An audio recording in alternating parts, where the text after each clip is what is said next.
Thank you so much to everyone for coming today. This is Performance Marketing Compliance Updates for 2025. This particular webinar that we're doing is a little bit different than most of the others that we do, as it is sponsored by the PMA Compliance Council and Virus Positive Technologies. We're going to be taking kind of a survey course through lots of different compliance areas. So understanding that some of you that are watching, might be more interested in specific topics than others, but we're going to be hitting a lot of different topics during this time. So one of the things that I would like to do while our panelists are going to be introducing themselves is, for those of you who are watching us on LinkedIn, if you could also introduce yourselves, give us a little bit of an idea of the kind of stuff that you're looking for. So of the topics that we posted in the agenda, what things specifically are of most interest to you, so that we can kind of know to tailor things. Also, if you want to ask questions throughout the webinar, feel free to post those in the comments on the LinkedIn, and I will be conveying those to our panelists. And anything that we are not able to get to throughout the webinar, we'll have the panelists go on to LinkedIn afterwards and be able to answer those as well. So while you're introducing yourselves on LinkedIn, we will be introducing ourselves, and I will start. Tricia Meyer. I'm the Executive Director of the Performance Marketing Association. Some people do not love compliance, but as a lifelong rule follower and attorney, compliance is my jam, and there is nothing better to me than performance marketing compliance. So for me, these webinars where we talk about compliance, it's like Super Bowl and my birthday all rolled into one. So let's get to the rest of the panelists. We have a really great variety of different panelists today who are going to talk on like super different stuff for us. Let's start with Gary. Hello, everyone. I'm Gary Kibel. I'm an attorney. I'm a partner with the law firm of Davis+Gilbert in New York, and I practice in the areas of privacy, digital media, advertising, and technology law.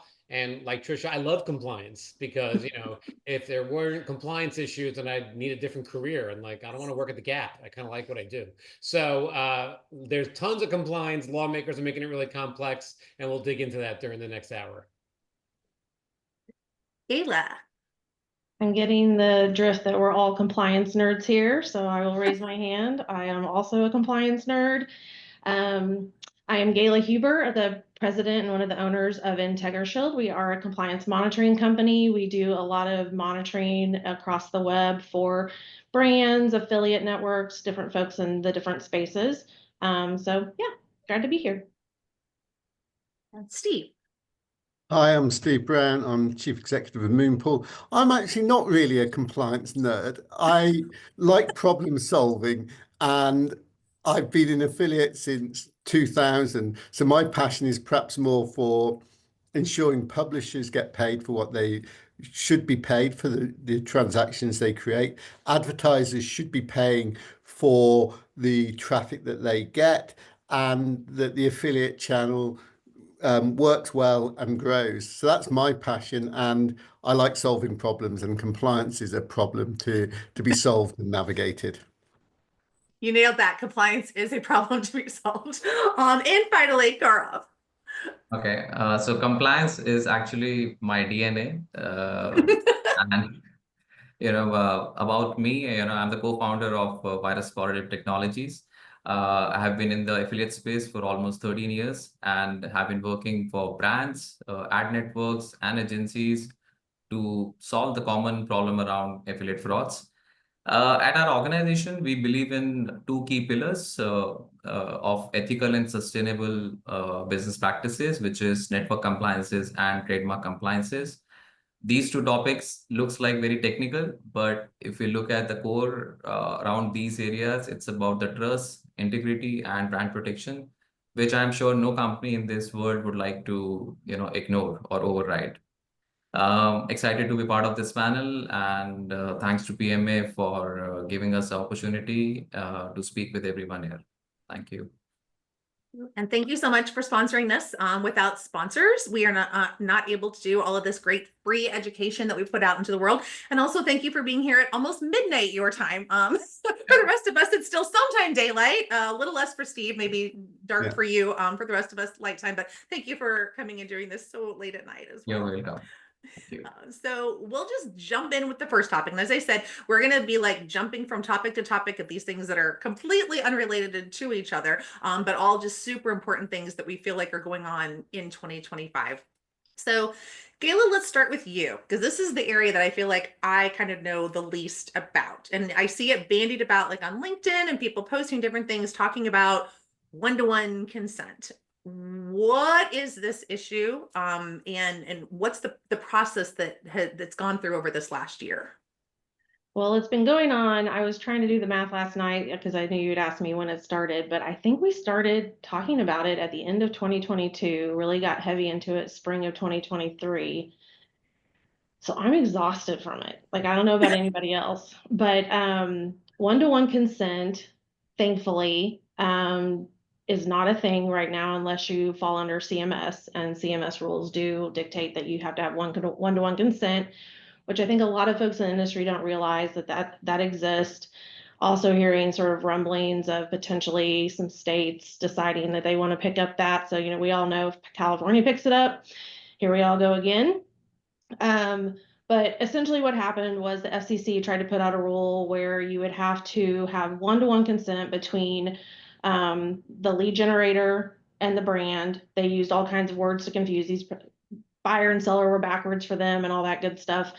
But we fought that. So I fought it on behalf of REACH and Online Lenders Alliance, and we made a lot of headway with both those organizations. Ultimately, it got delayed. And then the court sided with IMC, which is the Insurance Marketing Coalition. And so we got rid of one-to-one. So that all happened. Now the NCLC decided they were going to stick their nose in everything and come in as a third party. The IMC is going to be filing a response to the NCLC because they want the one-to-one to happen.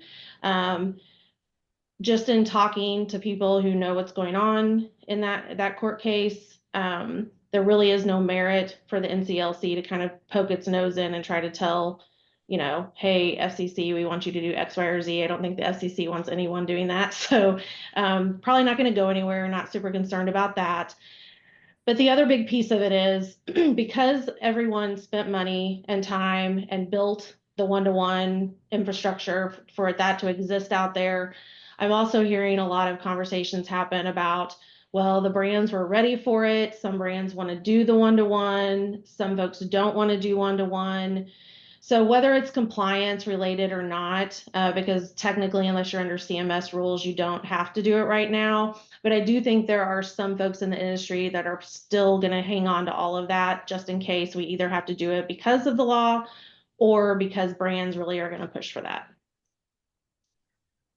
So one of the things that was interesting to me about this is, as somebody that this doesn't apply to, but watching all of this happen was kind of the way that the industry worked together on this. Because, as the PMA, we're obviously asked a lot of times to take up issues, whether it was from the Amazon tax issues or FTC disclosure issues, some of the privacy laws. So what can we kind of, as the affiliate marketing industry, take away from the process that you all went through from the time that you first started hearing that this was happening until you got, to hopefully the end of it with that final court case? Yeah, I think there are lessons to be learned for how to do it and kind of come together, but there's also lessons that I think we could learn. I mean, it took us so long to get something done, right? And I do think that that part could be improved because we all could have collaborated together earlier in the process and probably maybe avoided some of this. But as far as the PMA goes, and really anybody that is impacted by any rule, there's probably an association out there that I know some of us charge for our associations and there's money that you have to spend on that. But when times come where everyone needs to work together and really kind of fight something, and in terms of fighting this one-to-one, I mean, I'm pro-consumer and pro-business, and I'm very much pro-small business. I was not fighting this because I thought, oh, this is going to be hard for us to do. We're going to lose money. No, this actually hurts my business, right? I'm in compliance. So now there's one less rule people have to comply with. But man, think of all the small businesses this would put out of business. So one thing that I learned that could happen in this industry is there are so many people who do not have the information that they need when things like this happen. And really it was about getting out there on LinkedIn, reaching out to my network, getting them to tell all of their clients and say, hey, this is an issue. If you have someone that fits this, agenda, so like a small business, it's going to impact them. I need to talk to them.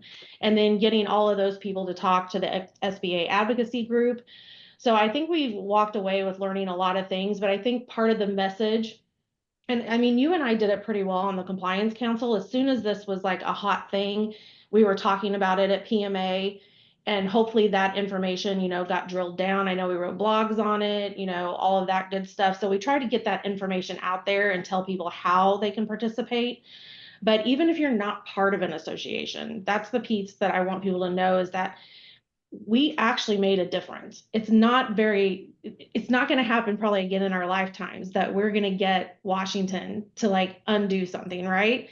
Like, this is a big thing to hang our hats on as an industry, and it was the right thing for consumers. So it is a win-win all the way around. So I would just like encourage people to talk to the associations. If you can't afford to join and something's going on, you should still have conversations with them. But that would be my best advice for the industry, like, to get together. You mentioned the possibility of states taking this up. Like, how do you feel in terms of where all of this is now? Are you ready to be like, okay, we're done for a while, we're getting a rest from it? Or are you still like kind of the feelers are out, always waiting for the other shoe to fall? Yeah, unfortunately, we put so much effort into the one-to-one that the consent revocation is now sitting on our plates, and it's April 11th coming up. I think that's the next big fight, and we don't have a lot of time to fight it just because we were fighting one-to-one. But consent revocation is going to cause havoc for every big brand that's out there. Anyone who literally has enough customers that you can't keep track on an Excel sheet. So like, it's bad for everybody is what I'm saying. But the state side, we just all know that the states tend to pick up the things that the federal side drops during like less enforcement years. Gary, anything that you would like to add to any of that from your side? Yeah, I mean, I think the whole thing with the one-to-one and the court battle and the FCC, it was kind of wild to watch it all play out, because it came down to, like 11:59 p.m. and 59 seconds pretty much before everything was going to go live. And while we think it's dead, I mean, legally there's something still going on there, because the way it worked is that the appeals court felt that the laws went outside the bounds of what the FCC was allowed to do, and remanded so that the lower court could reconsider. Now, the appeals court slammed the daylights out of these regulations, so the chances of the lower court upholding them, I think, are very slim. But the FCC said they were going to stay the enforcement of the regulations until 2026 to figure out what goes on in the lower court. I think that the FCC is going to lose in the lower court. That's my prediction. So it's not 100% dead yet, but it's on life support. Oh, one quick thing to add to that, I forgot I had in my notes, was the NCLC, when they responded to that, they didn't put it back in the topically logically, only the one-to-one piece. So I think that's a big deal when it comes to sort of like how we're driving traffic to people. The topically logically was going to be really tough on everyone. And what is the NCLC? It's the National Consumer Law something. National Consumer Law Center. Right. All right. So if anybody out there wants to look that up and see what's going on over there, might be something new that you should be following as well. All right. So Gary, while we have you, let's talk about other regulations, legislation, federal, state possibilities. Let's talk privacy laws. Yay! Oh, yeah. Where the heck are we? Like, where even are we anymore? Because I've lost track. Well, yeah, so 2024 was kind of crazy with, privacy laws. So for 2025, it's crazier. It's just getting nuts. So Right. we now have 19 different states that have enacted their own comprehensive consumer privacy laws. 13 of those laws are currently in effect right now, and they all differ. And that's what makes things so challenging. They have very common themes, but there are little nuances within each law that are different.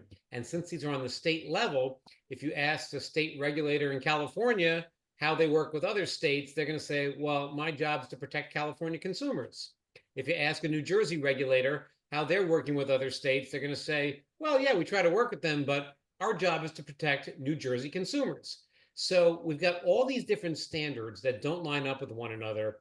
Clients often say to me, well, Gary, just give me the strictest standard and I'll just follow that one. It's got to be California, right? And no, it's not California as the strictest, because the strictest standard is a combination of all the different states. There are some areas where California is not very strict.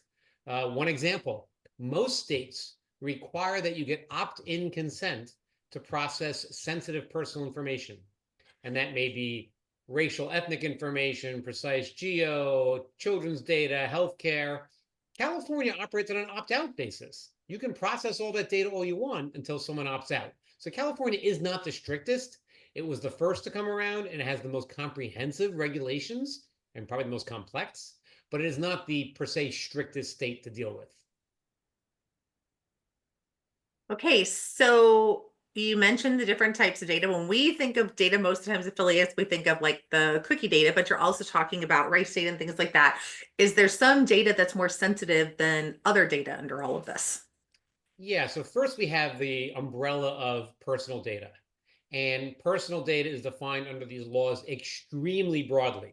It's not just name and email address and telephone number. It's any sort of persistent identifier that can reasonably locate the individual. So it is a cookie. It can be an IP address. It can be a MAID. It can be anything that's persistent that will identify the user. It's all personal data.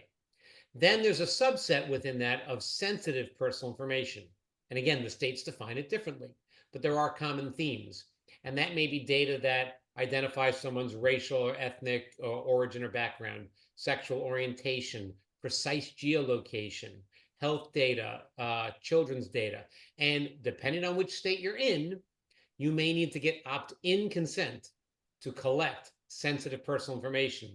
Now, one of those categories was really relevant for pretty much every marketing industry, precise geolocation. So a number of states will require opt-in consent if you get precise geolocation, which is usually defined as under 1,750 feet. Some states have a different definition. California says under 1,850 feet. So it's really meant to deal with the tracking for this. So you're going to need opt-in consent for that. So when businesses are dealing with online data collection, there's a couple of things they want to focus on. Number one, you need to probably recognize that no matter what you're doing, you're collecting personal data under the law. Then you need to figure out which laws apply to my organization and to this data I'm collecting. And then what are the obligations with respect to that data? Do I need to just make a privacy policy disclosure? Do I need to give consumers some specific rights to access or delete that data? Do I need to give them rights to opt out of certain activities, such as targeted advertising or selling the data, which is defined very broadly as well? Or do I need to get opt-in consent for certain types of data? So there's a lot of analysis that needs to go into whenever you put up any new service. We did just get a question from our audience asking about personal information and related to children. Where we are with that. That's a great question, and I swear I did not, pump that softball into the chat. So with children's data, it's getting horribly complex as well. So for about 2 decades or so, we had COPPA, as the person put in the chat there, the Children's Online Privacy Protection Act. And the simple approach was you don't collect personal information from children under 13 without parental or guardian consent. That was the rule. States are now bumping up the age. Some states, you need to get consent from the individual if they're between 13 and 15, or maybe 13 and 16. Some states, 13 to 17, they need opt-in consent. Then there are some states, like Maryland, which have prohibited the use of personal information to do targeted advertising for individuals under 18. So lots of different standards all over the place.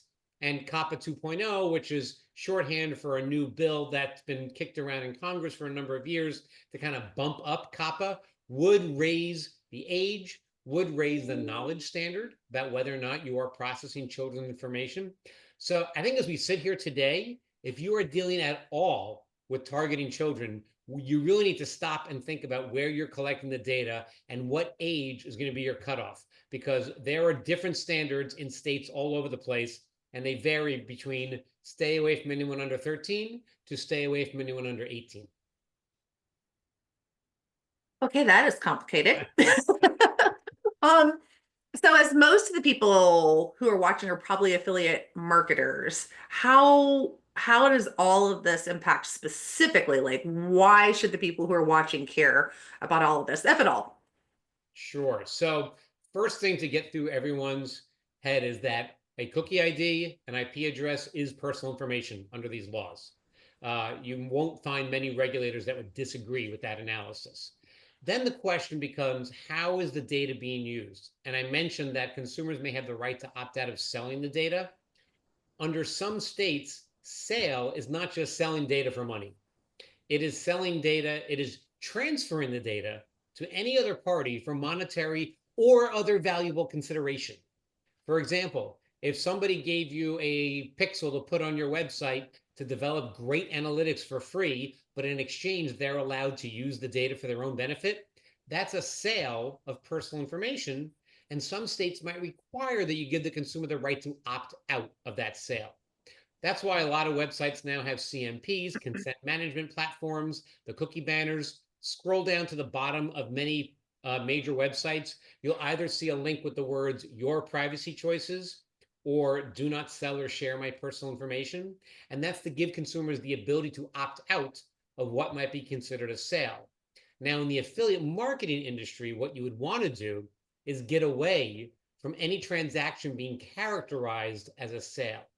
And the way that would work is that if data is being collected from a publisher site, you're only going to use the data for the benefit of that one publisher.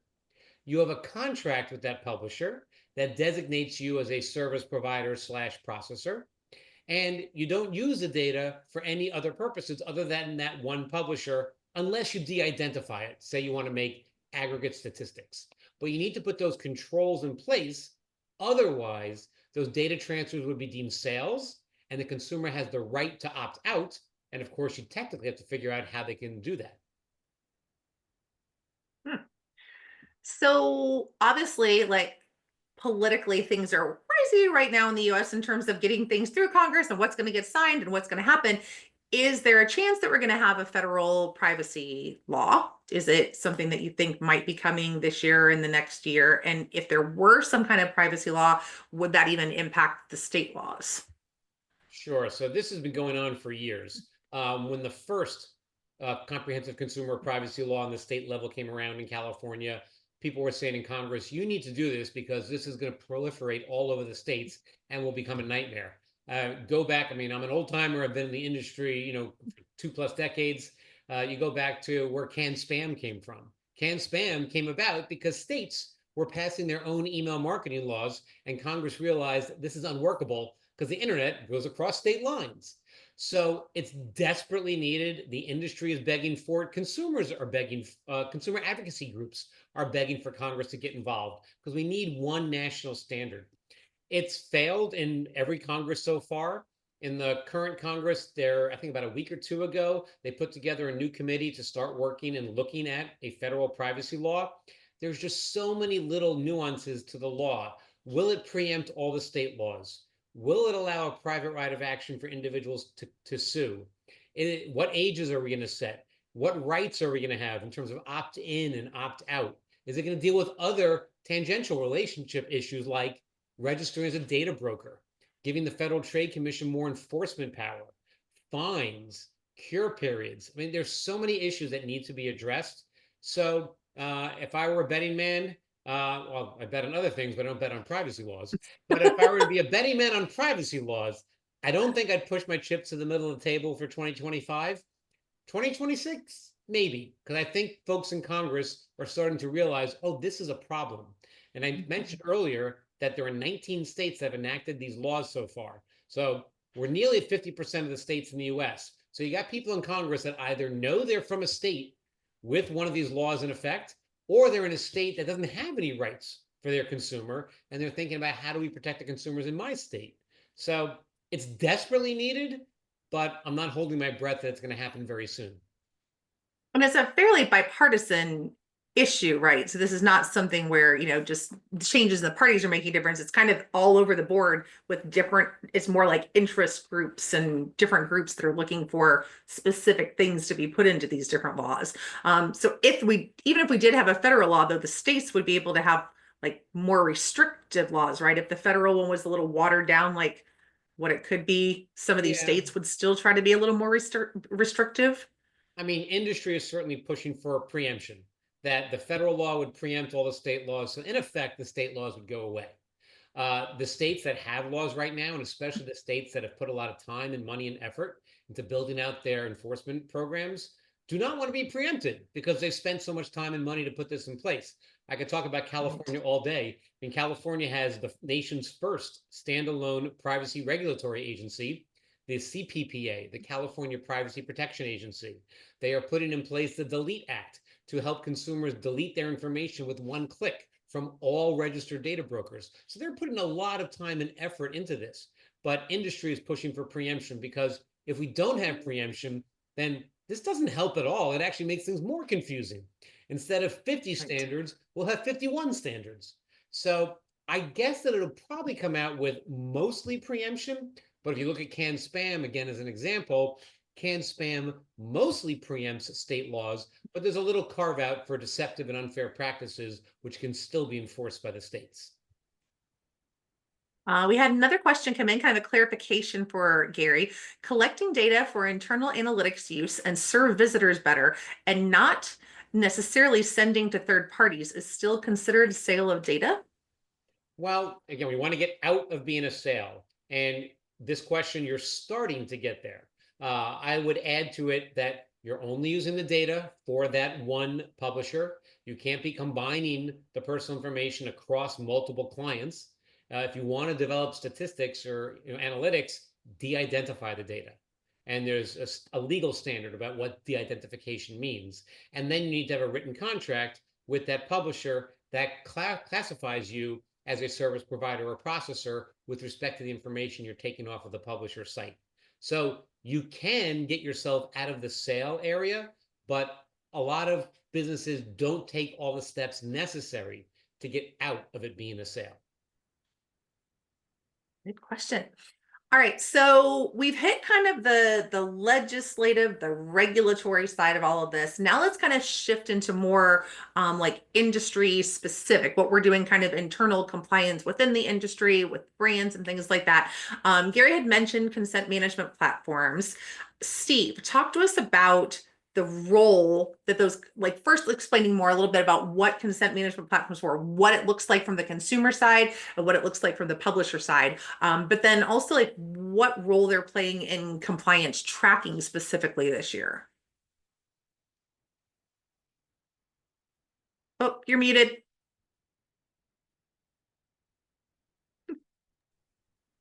The first thing to say is I've just had my mind blown by Gary, and I'm not sure what to think, where to start. We have Gary on one of these things. And so my world is far simpler, which doesn't actually necessarily make it right or wrong, but it's far simpler. And I mean, so I'm obviously a European. We've had laws for around personal information for a bit longer than California, not hugely longer. And we've therefore had, with the affiliate industry, more experience on consent infrastructure. And I use the term consent infrastructure there because if you have 50 stores in California and you have no online presence, but let's say you take an email address at the checkout, you're starting to process information. You have to therefore give people the right to be forgotten. You have to give people the right for understanding how their data is used. So you need a consent infrastructure to be able to serve your customers.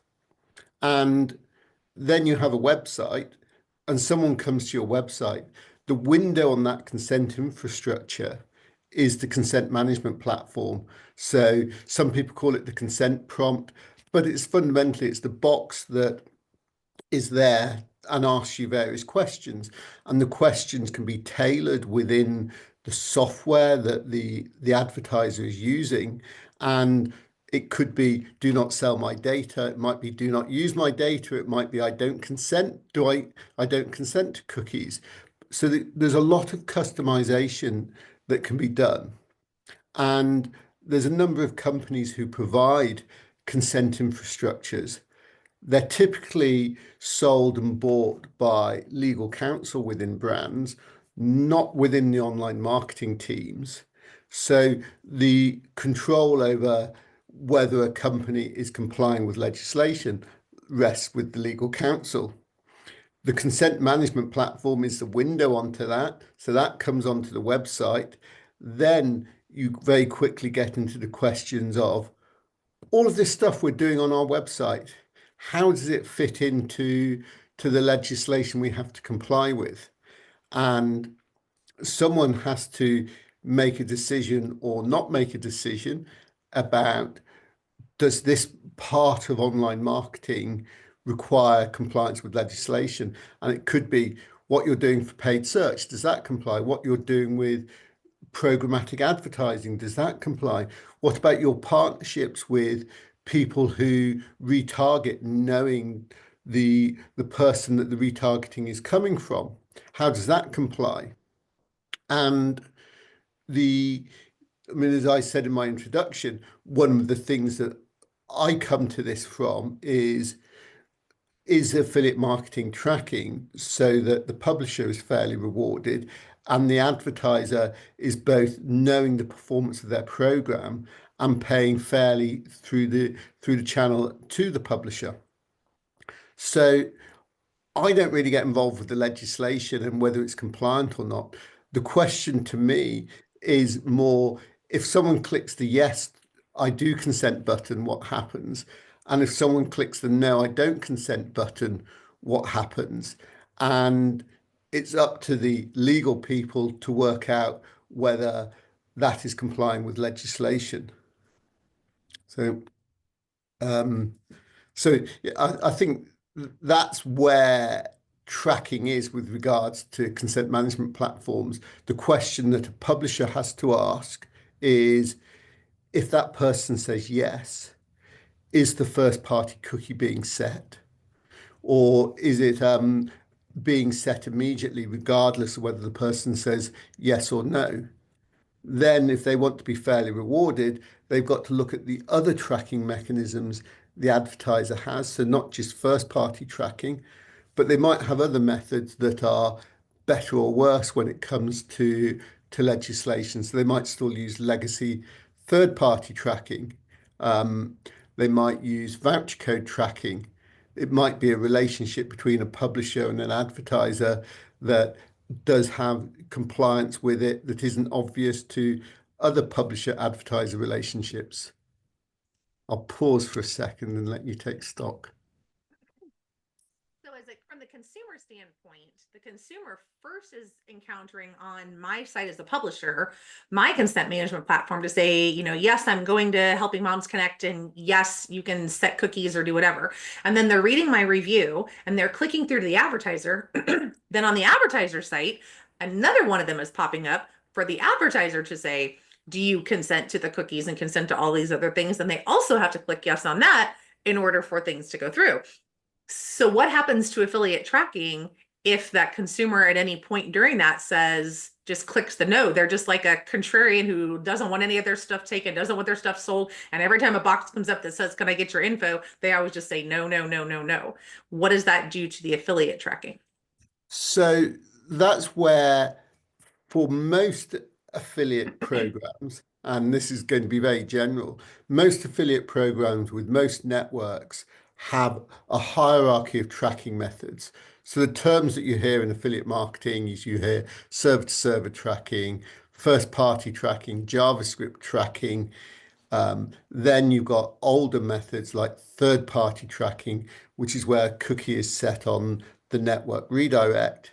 Then you've got other methods of tracking. It might be through a voucher code, or it might be by IP address matching. So the person who's running the consent management platform at the brand, so somewhere between the legal counsel and the e-commerce team, they may set up the consent management platform to restrict the setting of cookies for tracking purposes on all of them or only on one or two of them. So there's got to be a big knowledge within the brand to know what's going on. And I might take a step back and just say a moment about tracking. And to us, it's got three parts. You've got what we call the handover that you've just described from the publisher through network redirect mostly to the advertiser's landing page. At the end, you've got the checkout talking back to the network. And between those two, you need the memory. And that's what the cookie is doing. Because if you get to the checkout and there is no memory of who the referrer was, you can't pay the right publisher. So the memory is what is needed for tracking to work. And in most cases, it's a cookie or local storage on the consumer's device. So that the question for most affiliate marketing is the memory that I want there at the checkout? And the legal counsel has to ask themselves the question, is that memory lawful? We're definitely learning a lot more about this recently as we're watching these transactions. We're checking using things like Moonpull to see if things are tracking the way that they should be or not. All right, so let's talk about something completely different that is also your fault that I even learned about it, and that is Google using digital fingerprinting, something that I think I probably in a memory knew that this was something that was important at some point, but then at Affiliate Summit started hearing like kind of a little bit more and a little bit more about it. First of all, just what is it for anybody who hasn't heard of it yet? What is this digital fingerprinting? And then, kind of what is impact does it have on affiliate marketing? So Google and fingerprinting and their change was a bit of a curveball. So in December of 2024, they announced that on February the 16th, so a week ago, they were going to permit advertisers to use fingerprint tracking again to help track people.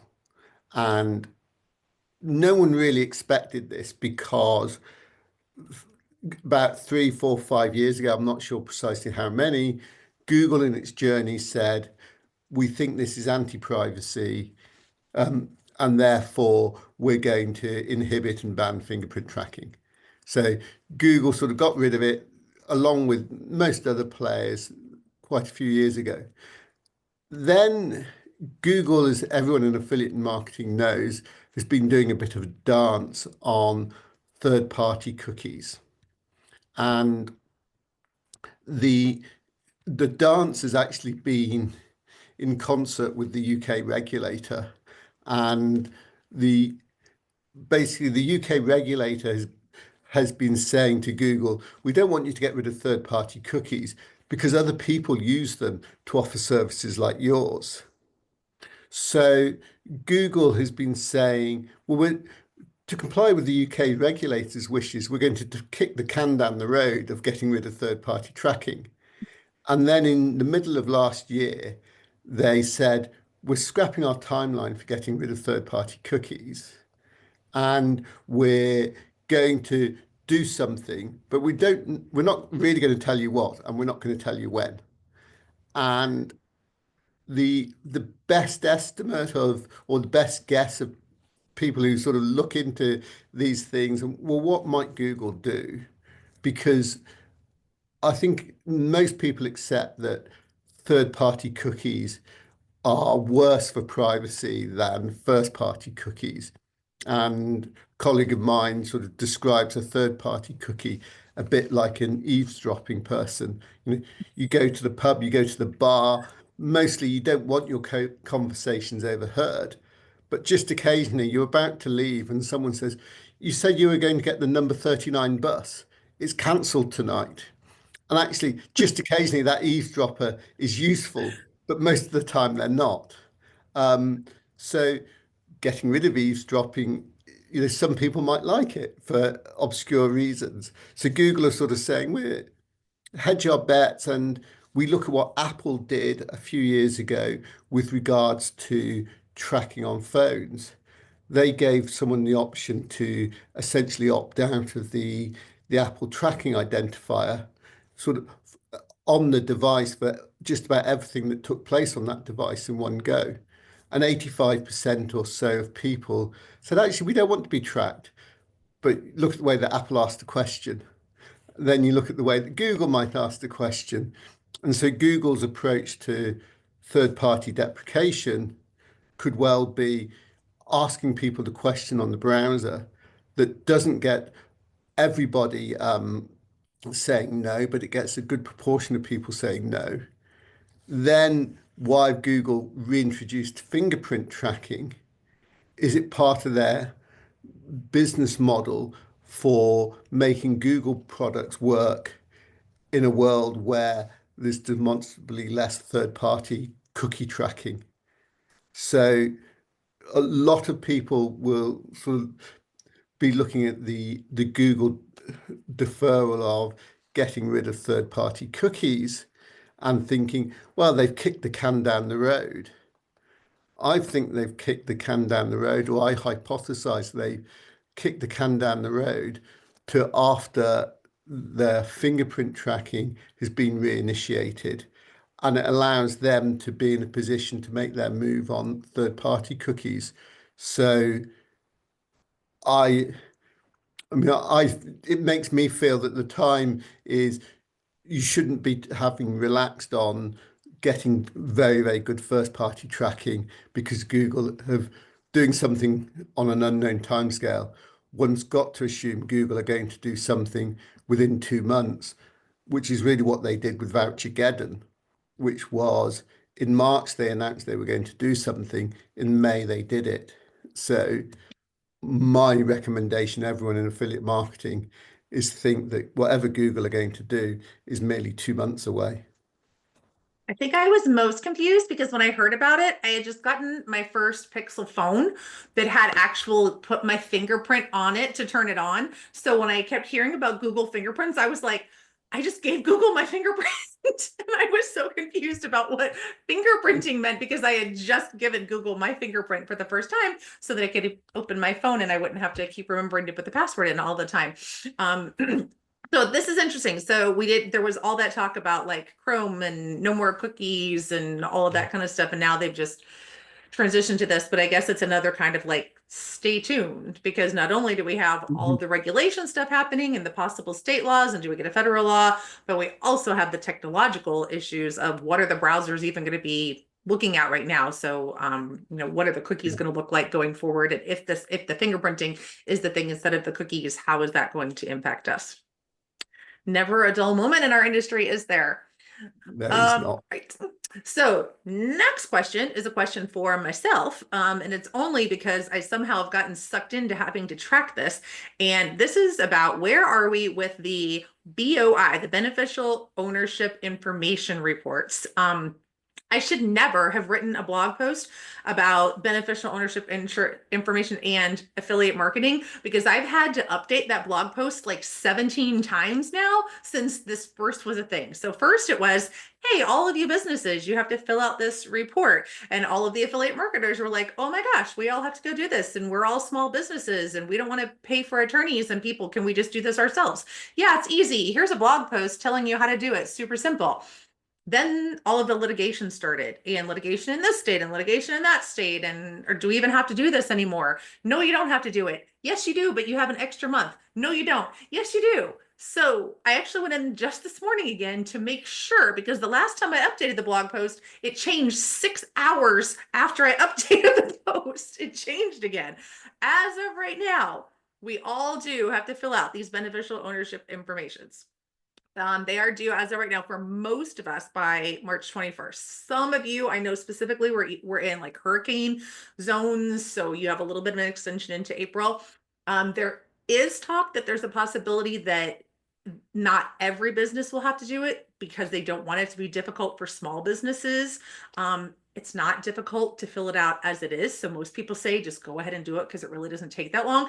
But if you are very much one of those people that's like, I'm not giving the government any more information that I have to give them, I'm going to wait until the last minute to do this, you might want to wait until the last minute to do it. If it's not the time that you don't want to put in, it's that you don't want to give the information, because there is a chance that they could still come back before it does have to be filed and say that they're putting some kind of thresholds on who has to file it. So if you're a really small business, there's a chance you might not have to. But they also kind of said, well, we're going to decide between now and the time it's due, we're going to decide if we're going to make any changes to who has to do it, which isn't super helpful because we're all still having to work on it because we don't know if we're going to have to do it or not. And they're not going to tell us until it's due whether or not we're the ones that have to do it. So long story short, you can continue to go to the PMA website, and I will continue to update that post every time they change their minds about whether we have to file it or not. But as of right now, we are getting closer. We're down to just a few weeks before most of us have to file it. And it does seem like it is in your best interest, unless you're fundamentally opposed to sharing your personal information. It's all stuff that the government has anyway. They just want us to put it together for them so that they don't have to. But it's like, you already have this document here and you already filed this with them over here. And they just don't want to have to be the ones that put those two things together. They want you to file one report with them that puts those two things together, just to make it easier for them to track. So up to you if you want to wait until the last minute to do it. But at this point, we do have a post on it that gives a little bit more information. There are a little bit of tricky things to it in terms of who is considered an owner. It's not necessarily that you're the person that financially owns your company. There are some kind of technical things with it. If you're somebody who has a lot of influence over the direction of the company, you may also have to be involved in that. So if you're in that kind of situation where it's a small business and maybe the money person is different than the person who actually runs everything, you want to make sure that you're filling it out for all of the correct people on that. And now for something completely different. We're going to completely shift gears again, and we're going to start talking about some more kind of brand compliance issues and some of the things that Virus Positive does. So taking the floor now will be Gaurav, and a few questions about some brand compliance, browser stuff, which has been like on everybody's mind since Christmas for no apparent reason. So first, let's talk to us a little bit about why is it important for brands to make sure that their affiliates are in compliance? And what kind of issues should the brands be looking at? Sure. So, if you look at the affiliate marketing, which is growing rapidly, so fraud and non-compliance are becoming a major risk for all the brands. So now if you look at any traffic source in the market, whether it's from search, from social, from paid content, it's completely, there's no traffic source which is completely safe, as fraud is widespread across all the areas. So now, these ad networks and tech companies which are there in the market, we call it as affiliate marketplace, which allows the option of exploiting the small players and making the life difficult for the genuine traffic sources to survive. So if the brand, they do not proactively monitor this space, they end up losing their reputation, revenue, and the user base, all three at one go. If I talk about certain issues that brand needs to focus, I'll start with the trademark bidding and paid search violation. I think this is something a lot of brands are following, where affiliates are bidding on their brand trademark items, trademark terms in the paid search ads without any authorization. Another thing I can talk about is cookie stuffing and fraudulent attribution. So there are a lot of times people download an extension or a downloadable tool with the aim that they are providing free services or making their life easy in terms of communication, entertainment, so many ways. But in the back end, these extensions are so smart that they're reading everything and they are stuffing cookies, and they end up getting attribution from the brands. Then I can talk about ad hijacking and traffic diversion. So a lot of time you will see when you search on Google any brand name, you will end up seeing the brand ad copy itself. But there are some smart affiliates who are mimicking the official brand ads, and they're tricking the user as well as the brand, and they're putting in the affiliation link in the back end. Talking about unauthorized coupons and discounting abuse. So a lot of time when these browser extensions are being installed in the system, they auto apply the coupon codes in the back end with the aim that they will get some advantage, but ultimately there's no advantage. They give their advantage to the affiliate side. Then I can talk about misleading and non-compliant advertisement. So now we have to make non-disclosures of affiliate relationship. If you're not doing it, it can lead to the risk under FTC, GDPR, CCPA, all different departments. Another thing about brand to take care of is about their brand safety risk, which means these affiliates, they can place their brand content on adult site, gambling sites, or extremist website, which are damaging their brand reputation. These are the areas, these are the issues which brand needs to be worried when they are working with the affiliates. So we actually had, as the compliance council was meeting last week, and we were talking about this webinar, and I was sharing with them, who would be speaking and what our topics were. And we actually had a question from one of them that they asked me to ask, and that is, how can agencies deal with affiliates who are impersonating the brands in the search results? So, how does the agency even figure out that this is an affiliate that's impersonating the brand? And then, what can they do about it from there? I think agencies, they should have a mechanism for search ad monitoring and should combine it with policy enforcement. They should take direct action against these affiliate abusing these terms for effectively stopping these affiliates from impersonating brands in search results. This is something these agencies can start doing.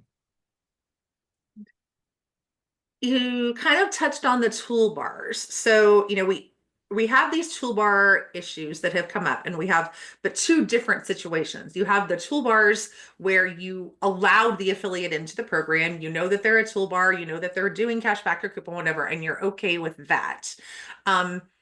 What about all of the other toolbars? How vulnerable are brands to having other toolbars? How are these other toolbars getting into the programs, or how are they operating, and what do brands need to be doing about those type of affiliates?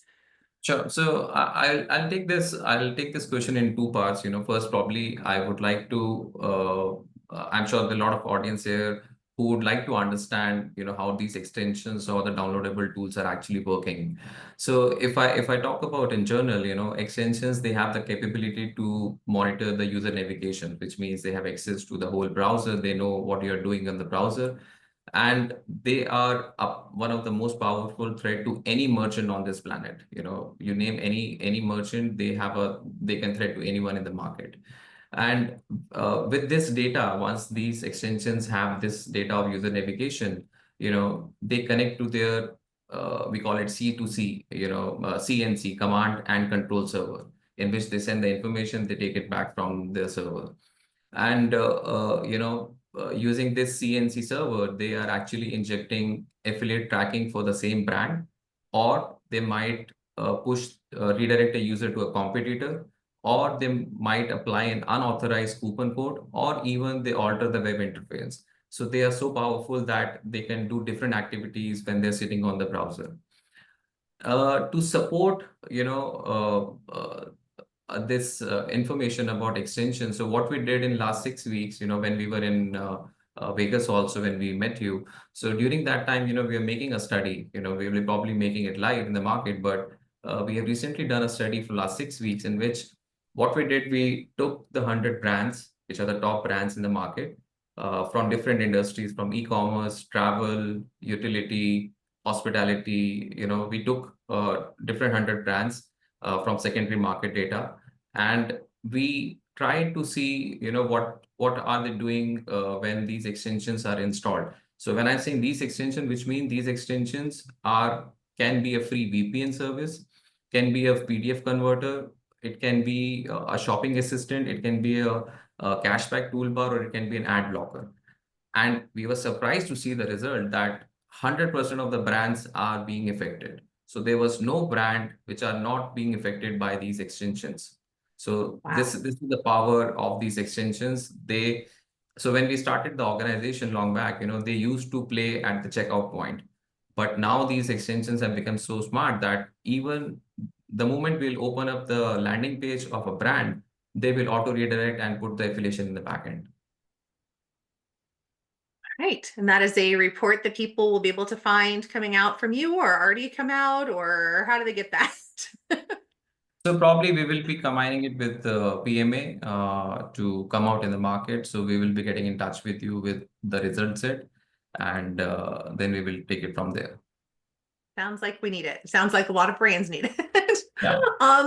So as we're getting close to running out of time, first of all, thank you all so much. And hopefully my headphone issues have not been super disruptive. The fact that my earbuds keep going out and I have to keep reconnecting and connecting them through this entire webinar. Hopefully that has not been too distracting for everyone.